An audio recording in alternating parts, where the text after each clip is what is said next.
In this video, we'll be taking a look at 5 college basketball games happening on January 17, 2026, and providing you with free team picks and total picks for each one of those games, so 10 picks in total. Welcome back to Cash Out Sports. Let's dive right into it. Oh, and don't forget to subscribe and to click the bell icon to get notified as soon as these videos get released, so that you have more time to plan out your bets. As we provide these videos on a daily basis, I can guarantee that you'll have all the important information that you'll need on these 5 college basketball games after fully watching this video.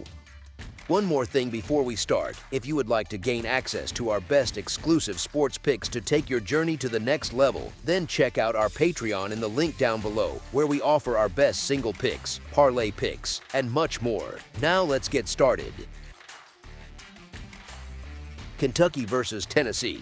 This one in Knoxville feels like one of those games where you can almost hear the building before you even talk about numbers. It is a rivalry, it is on Tennessee's floor, and the books are hanging that classic uncomfortable spot where the favorite has to win by roughly 2 possessions, sitting in that 5.5 to 6.5 range depending on where you look. That alone already forces you to ask a simple question: are you really comfortable stepping in front of a home team that already knows who it is, in a packed house, against a visitor that is still ironing out some wrinkles? Tennessee's whole personality fits this matchup like a glove. They are built on contact, pressure, and an attitude that every loose ball somehow belongs to them. You can see it in the way their bigs crash the glass, not just for rebounds, but almost as a statement. They have layers of size, from a guard like Jacoby Gillespie who can handle and compete at the point of attack, to a front court full of length with players like Nate Emmett, Jalen Carey, J.P. Estrella, Felix Okpara, and Dwayne Brown II, all giving them size, fouls, and different looks inside. And that kind of depth in the front line matters more than any single highlight play, especially against a team that is about to walk into one of the loudest environments on its schedule. On the other side, Kentucky is still very talented, but the context is not exactly friendly here. They are working under a relatively new regime, with a system that wants flow, spacing, and confidence, which is great when the shots are falling and the gym is neutral. It feels different when you are trying to run your stuff in a sea of orange. Every catch is bumped, every cut is tracked, and every defensive stop for the home team feels like a small earthquake. Honestly, you can draw a line between fun offense on paper and offense that actually survives a street fight on the road, and this spot is asking Kentucky to be the second kind. Then you add in the reality of the bodies. Kentucky comes in shorthanded, and that is not just a throwaway line. Jalen Lowe is done for the season after shoulder surgery. Jaden Quaintance is dealing with that knee swelling and is out again, and Reese Potter is also sidelined. That trims their ball-handling options and their front-court depth at the same time, which is a rough combo against a Tennessee team that happily sends wave after wave of bigs at you. Meanwhile, Tennessee's only notable absence is Cade Phillips, who had season-ending shoulder surgery earlier in the year. And while that matters, the rest of the rotation is intact and ready. If you ever watch a game where one side keeps throwing fresh legs at the rim while the other team is trying to manage minutes and fouls, the spread usually starts to make more sense as the second half drags on. There is also a little emotional angle here that is hard to ignore. Kentucky is coming off that wild comeback and buzzer beater at LSU, the kind of finish that looks great on social media but can leave a team a little gassed mentally. Now they have to reset, go on the road, and face a group that prefers to squeeze you slowly instead of trading fun runs. Tennessee's defense, holding opponents to low percentages from the field and from deep, pairs with their rebounding edge to create this slow tightening effect where possessions feel heavier as the game goes on. If this script follows that pattern, and the home team keeps stacking stops and extra chances, you can see how those 5 or 6 points start to feel more like a tax you are willing to pay rather than a trap. As our first pick for this matchup, the Tennessee Volunteers to cover the spread as favorites is our full game side pick. Oddsmakers have this total number sitting in the mid-140s, which makes sense when you glance at the season scoring averages. Both of these offenses put up points, both like to push when they can, and on paper you might think, alright, this one could turn into a Saturday shootout. It is the kind of thing people love to highlight on graphics, 2 teams scoring north of 80 per game, and it sounds like an automatic green light for fireworks. But rivalry games, especially in packed arenas, have a way of tilting away from the script. Once the ball goes up, everything tightens a bit. Defenders close a little harder, coaches pull the reins just a tad, and players think half a second longer about every shot. Tennessee's defensive identity is all about making you uncomfortable, forcing you into late clock decisions, and turning rhythm possessions into grind possessions. That naturally slows the game, not in a boring way, but in a you feel every possession kind of way. There is also that recent Texas A&M game to keep in mind. The final score ballooned because the game went to double overtime, but the tone in regulation was much more of a slugfest than a scoring contest. Rebounds, especially offensive rebounds, stacked up, which is great for second chances, but it also means a lot of missed shots and a lot of time spent wrestling in the paint. When you stretch that style across a full game, it often keeps the scoreboard from racing ahead of the pre-game number, even when both teams can technically score. The situation around Kentucky feeds into the total conversation as well, just in a different way. Missing rotation pieces like Lowe, Quaintance, and Potter does not only hurt them in terms of talent, it eats into their ability to keep pace for 40 minutes without sacrificing something, either tempo or defense. Shorter benches can lead to more conservative choices, more half-court sets, and fewer full-speed sprints in transition. You still get scoring bursts, sure, and there will probably be a couple of runs where it feels like both sides cannot miss for 2 or 3 minutes. But if the larger rhythm of the game leans toward longer possessions, more physical half-court defense, and a handful of scoring droughts on each side, that mid-140s number starts to feel a little high. So instead of picturing a constant up-and-down track meet, it makes sense to picture a game that comes in waves. Some noise, some big shots, a few highlight plays, but wrapped inside a structure that is more deliberate than freewheeling. In that kind of environment, the total has a real chance to lag behind expectations rather than blow past them, especially if the whistle gets involved and breaks up flow. As our second pick for this matchup, under the projected total is our full game total pick. Alabama versus Oklahoma. Alabama rolls into Norman as the flashy name with the video game scoring, and the books are treating them exactly like that, hanging them as a road favorite by about 5.5, with Oklahoma getting the points at home as of this morning. That spread basically says, yeah, this travels anywhere, which sounds great until you remember that style and comfort matter just as much as raw talent in college hoops. Alabama is throwing up around the mid-90s per night and giving back something in the low 80s, so they look like a fireworks show on offense with a defense that feels more like a suggestion than a rule. They also run at a top-tier pace, right around that high 70s possessions mark, so a lot of their games feel like open gym that accidentally got televised. That tempo is fun, it is loud, and it is scary if you are betting against them, but it also leaves very little margin for control when things get even a little uncomfortable. And this spot is not some quiet, neutral backdrop. It is a noon tip in a tight building that can pack close to 11,000 people, a lot of them absolutely living for the chance to rattle a ranked visitor for 2 hours. On the other side, Oklahoma is not just a random underdog. They are 11-6 overall and 1-3 in SEC play, which sounds ordinary until you notice they score in the mid-80s but keep opponents in the mid-70s, giving them a much more balanced profile than Alabama's defense-optional vibe. They have dropped 3 straight conference games, so this is not a shrug-and-move-on afternoon. This is closer to a pride game, the kind where the home crowd wants a response and the locker room feels that urgency. Honestly, that emotional edge matters in college more than we like to admit, especially with students back, the band screaming, and everyone in the building knowing the schedule only gets nastier from here. Here is the thing that really tilts the matchup dynamics. Alabama is not just high octane, they are also banged up. Major public injury reports list 4 Alabama players as out, and recent coverage out of Tuscaloosa has already highlighted them playing with only 8 healthy scholarship guys available in their last outing, with the expectation they could be in a similar spot again. When your identity is run, shoot, repeat, doing it with a shortened rotation on the road is like trying to race a sports car with the fuel light already flickering. It can absolutely still fly, but every extra burst comes with a little more risk. Oklahoma, by contrast, does not come in with big red flags on the availability front in those same public previews, so their main pieces should be intact barring any late surprises. That matters when the game gets into the grindy parts, those stretches where the whistle slows things down, or when someone has to scrap for a loose ball in the final 5 minutes instead of just trading threes. Depth does not show up on the scoreboard until the legs go, and that is usually when the crowd gets loudest too. From a pure market point of view, Alabama has been winning plenty, but they have not exactly been a money machine against the number, more of a good team, fair pricing situation. Oklahoma has been the annoying cousin of that idea, solid on the floor but uneven against the spread, which quietly pushes casual bettors away.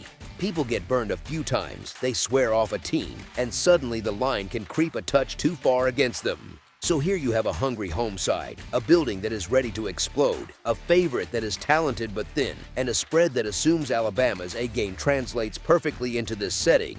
As our first pick for this matchup, the Oklahoma Sooners to cover the spread as underdogs is our full game side pick. Most books have this total in the mid-170s, roughly in that 174.5 to 175.5 band, which is one of the biggest totals on the board today. That is the kind of number that looks like someone just circled track meet on the script. It makes sense at first glance, of course, because Alabama plays fast and scores in bunches, and Oklahoma is very comfortable living in the 80s when the game flows their way. But totals that high live on a knife's edge. One slow stretch, one long review, one 4-minute spell where both sides clang jumpers or settle into half-court sets, and suddenly that massive number looks more like wishful thinking. Oklahoma's logical game plan at home is not to turn this into a 100-98 kind of night. They are better on the defensive side than Alabama, giving up almost 10 points fewer per game over the season, and they have already shown they can pull opponents into more controlled games where you feel every possession a bit more.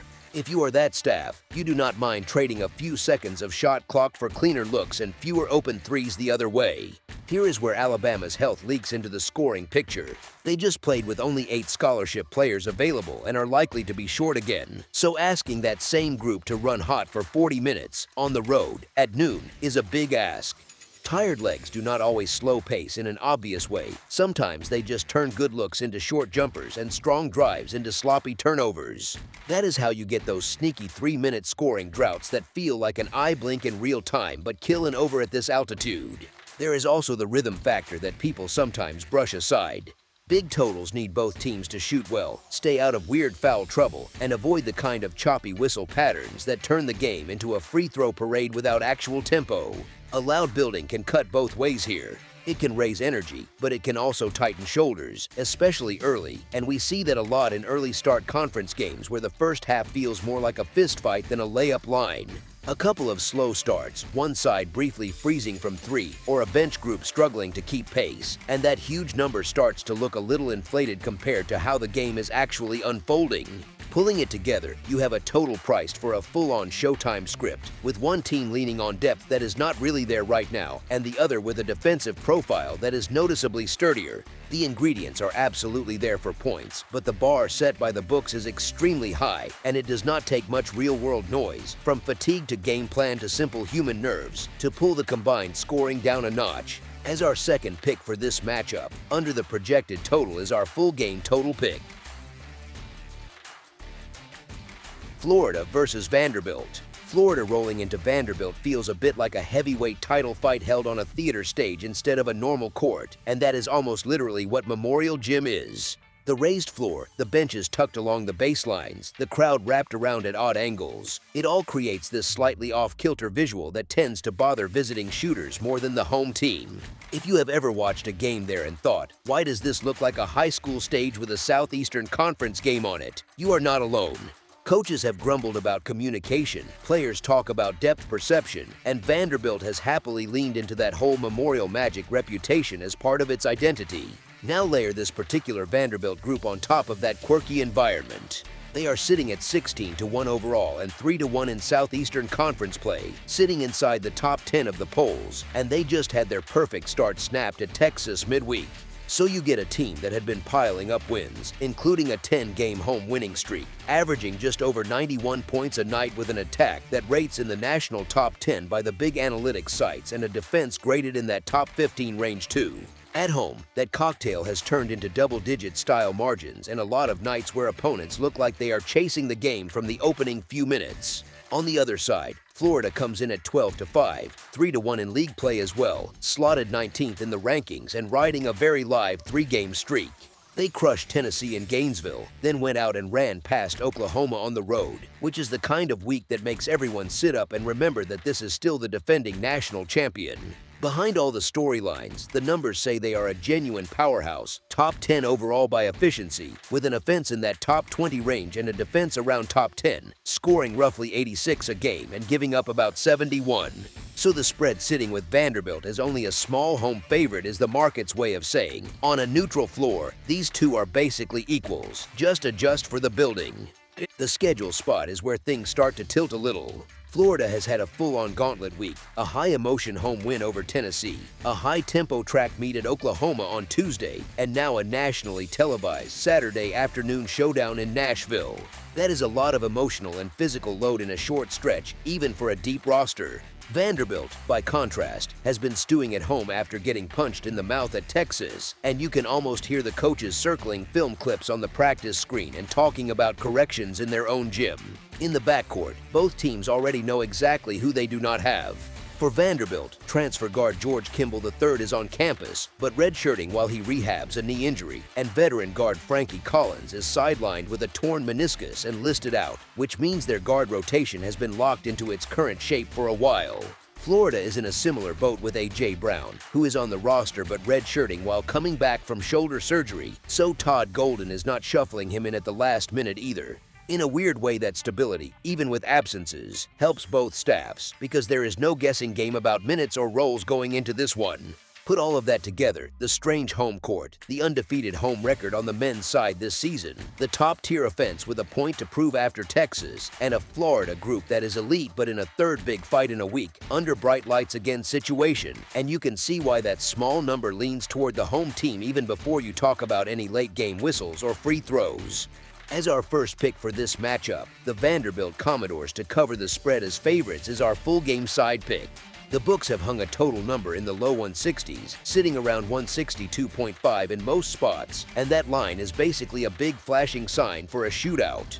In simple terms, it is implying something like an 84-79 type of game, plenty of scoring, plenty of pace, and a lot of people settling and hoping for 90 seconds of silence only during commercials. On the surface, the raw season stats absolutely back that picture. Vanderbilt is scoring 91.3 points per game and allowing 72.5. Florida is right behind with 85.8 scored and 71.4 allowed. Both teams are playing at a healthy tempo, each sitting inside roughly the top 60 nationally in possessions, hanging around 71 trips apiece per night. If you just grab those numbers from a site like KenPom or Team Rankings, punch them into a back-of-the-napkin model, and average everything out, you land in the same neighborhood as that posted total, which is exactly why it is there. Odds makers understand that label power matters. You say, defending national champions Florida versus new top 10 offensive buzzsaw Vanderbilt. Stick a total in the 160s, and a lot of casual bettors will lean toward the over almost on instinct. It feels fun, it feels natural, nobody likes rooting for missed shots, and people remember the games that finish in the 90s much more than the ones that grind to a halt at 72-68. The thing is, big-ranked conference games have a habit of drifting a little away from the raw math. Florida's overall profile this season is actually stronger on the defensive side than the offensive one, and when they get into serious Southeastern Conference contests, you see them lean into physical play, cleaning the glass, and running structured half-court sets. They can play fast, sure, but they do not need every game to turn into a 98-95 race. So while the scoreboard has been busy lately, their identity still has a stubborn, grindy edge that shows up in stretches. Vanderbilt, on the other hand, is known for the fireworks, but the underlying numbers and recent results say they are not just chucking and running like it is a casual run. That adjusted defensive efficiency in the top 15 range tells you they actually string together stops, and that Texas game was a reminder of what happens when a good opponent gets hot and they go cold. They still gave up 80, but Texas needed to shoot the ball very well and live at the line while Vanderbilt's offense sagged badly in the second half. That is a particular kind of game script, not something that repeats itself every night. Now picture the environment tonight. Two well-prepared coaching staffs that know each other, both missing a guard they would love to have but have adjusted rotations around that reality, running their stuff on a raised floor with odd sight lines, with a crowd leaning into every whistle and every long three. Those settings usually tighten shot selection a hair, especially in the first 10 minutes, and coaches are often quicker to burn timeouts to kill momentum or settle their guys. A few fewer transition chances here, a slightly slower whistle there, and suddenly you are trimming a handful of points off what the spreadsheet wanted. It does not turn into some rock fight where both teams barely crack 60. That would not fit who these teams are. but asking them to sail comfortably above a total in the mid-160s, right after Florida has played two high-intensity, high-scoring games in a row, and Vanderbilt has just been reminded what it feels like when their jump shots shake a bit, feels just a touch aggressive. The more reasonable expectation is still plenty of scoring, but not a game that has to land in that 170 range for the script to make sense. As our second pick for this matchup, under the projected total is our full game total pick. Arizona versus UCF. Arizona walks into Orlando with that unbeaten swagger, the clear heavyweight, sitting at 17-0 overall and 4-0 in the Big 12, and blowing teams out by more than 20 points a night. But this spot feels a lot more awkward for them than the record suggests. They have just come off a heated rivalry win over Arizona State in Tucson, then climbed on a plane for a long trip and a 2-hour time change to play a late afternoon tip in a very different environment. And anyone who has ever tried to function after a long travel day knows your legs do not always show up as fast as your reputation.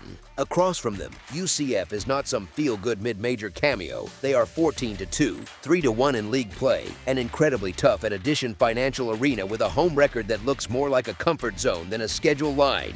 They already showed in that 81-75 upset of a ranked Kansas team in this same building that they can punch up, take a heavyweight's best shot, and still be the ones landing the last meaningful blows with a noisy crowd behind them. Stylistically, the Knights are a headache for a big favorite. They can play fast without getting sloppy. They love to crash the offensive glass, and they rely on clean shots and smart spacing instead of one-on-one hero ball, which means long, annoying possessions that chip away at a big number rather than just trading haymakers. Emotionally, this is the classic setup where one team is protecting a perfect record and the other is chasing a program-defining win.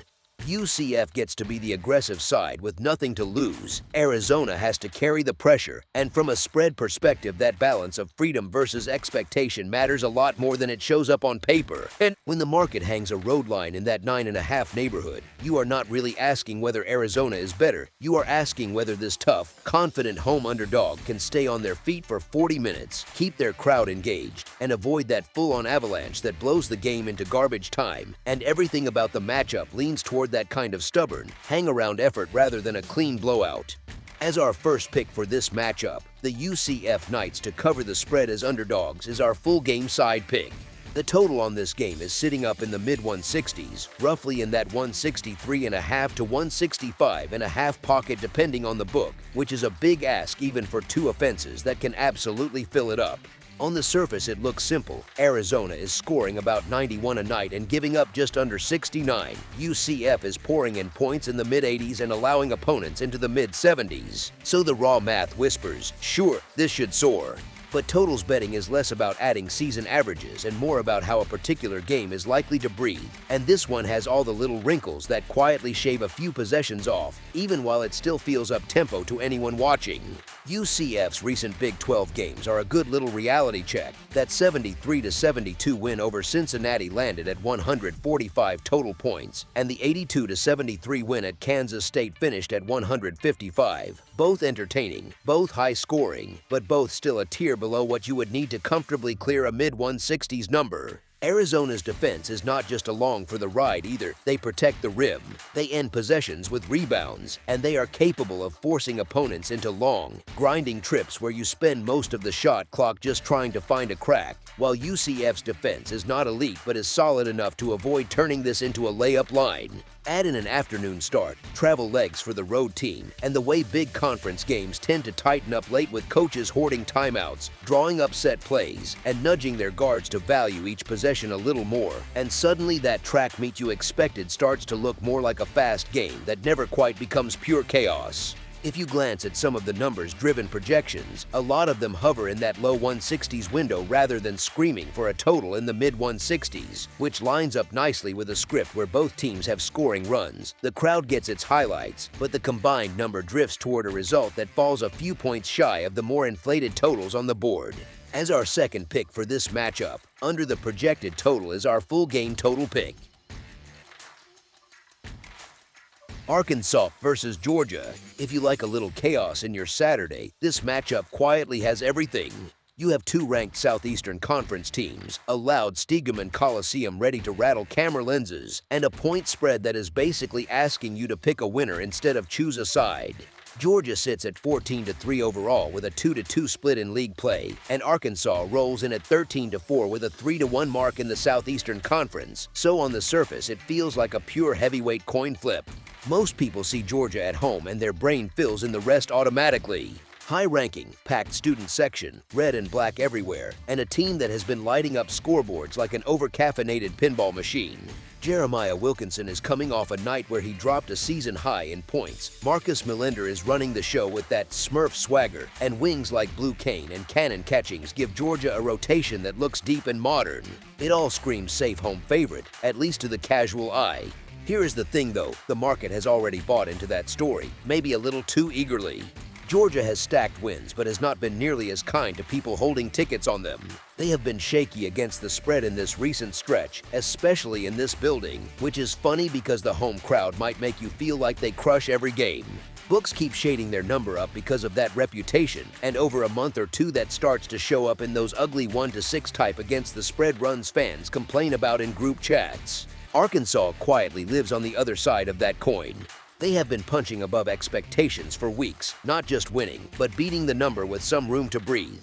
A run like 10-2 against the spread does not happen by accident, particularly when you sprinkle in conference games and a few landmine spots. They have also held their own historically against this Georgia program, taking the majority of recent meetings straight up and covering in a strong chunk of those head-to-head showdowns. So you end up with this weird situation where the public team is actually the one burning more tickets lately, and the supposed underdog is the side that keeps cashing. On the floor, Arkansas is built in a way that travels. Their offense is one of the most efficient units in the country, but it is not just about raw firepower. It is the way they get into actions early, flatten the floor, and force defenders into uncomfortable decisions. Darius Acuff Jr. pushes tempo without looking rushed, Trevon Brazile stretches defenders vertically at the rim, and guys like Malik Thomas, Carter Knox, and Nick Pringle give them waves of athleticism. You saw it in that blowout of South Carolina, where they not only cracked 100 again, but essentially broke the Gamecocks' defensive structure with pace, spacing, and quick reads. That kind of style actually plays very well in a hostile gym because it simplifies the ask, get downhill, run the lanes, trust your reads. There is also a subtle psychological edge that shows up in spots like this. Georgia comes home off an emotional overtime loss, their first home loss of the season, after a buzzer beater that will live on local highlight reels for years. Arkansas, on the other hand, has a coach who knows exactly how to lean into the "no one respects us on the road" card without sounding corny. When the higher-ranked team is catching points or close to it, that message lands. When the higher-ranked team is a short underdog, that chip on the shoulder gets even bigger. Calipari can walk into that locker room and very honestly say they think this is their show, and his roster has already proven it can respond to that challenge. Put that together with the recent against the spread trends and the head-to-head history, and the side that feels slightly uncomfortable to back starts to look like the value play, especially when it is getting a little cushion on the spread instead of being asked to win by margin. As our first pick for this matchup, the Arkansas Razorbacks to cover the spread as underdogs is our full game side pick. Shifting over to the total, you see Georgia's offense on paper and it almost looks like a misprint. They are sitting at the very top of Division I in points per game, living in the mid-90 range, and they do it with tempo, fast break chances, and a steady diet of plays at the rim. They have already played in wild shootouts like that 104-100 win over Auburn and the 97-95 overtime loss to Ole Miss. Those scorelines look like something you would scroll past on an NBA app and not blink. Arkansas is not exactly shy about joining a track meet either. They have already stacked multiple 100-point outings, and that 108-74 demolition of South Carolina was basically an offensive advertisement.